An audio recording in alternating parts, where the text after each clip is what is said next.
Opis poklica. Če želimo opisati nek poklic, moramo dobiti informacije oziroma podatke.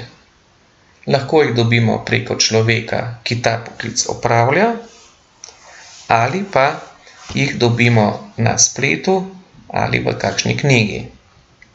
Na spletu jih dobimo tako, da v Google vpišemo opis poklica. Na prvem mestu imamo zadetek iz Zavoda za zaposlovanje, kjer so opisani vsi poklici od A do Ž, ki jih v Sloveniji poznamo. Pa naj bo to avtomehanik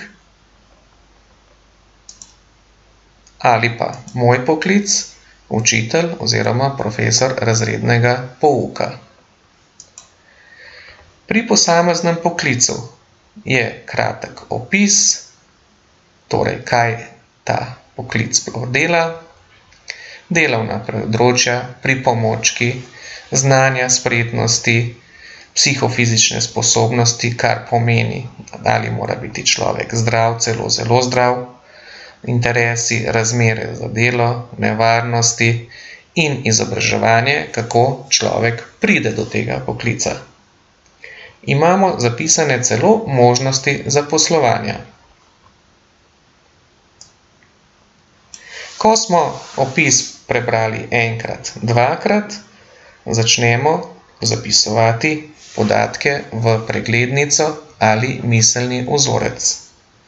Naslednja preglednica ima 3 stolpce, torej kaj dela, kje upravlja delovni prostor in katere pripomočke uporablja.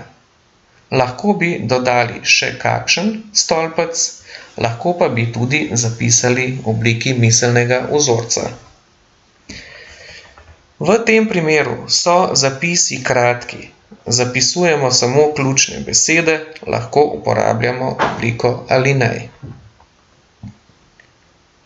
Ko smo zapisali preglednico ali miselni vzorec, kar je pravzaprav načrt, začnemo zapise spravljati v tekočo obliko. Zapišemo povedi eno za drugo. Ko spis oziroma opis dokončamo, se moramo vprašati, ali smo razmislili, kako bomo besedilo začeli, kako ga bomo končali, kaj povemo s posamezno povedjo, ali se med seboj lepo povezujejo in ali smo pregledali vse povedi enkrat, dvakrat in za seboj popravili. Še bolje je, če imamo možnost, da za nami pregleda kdo drug, starši, bratje, sestre ali kdo drug. V naslednjem opisu vidimo, da je kratek, da bi se dalo napisati bolje.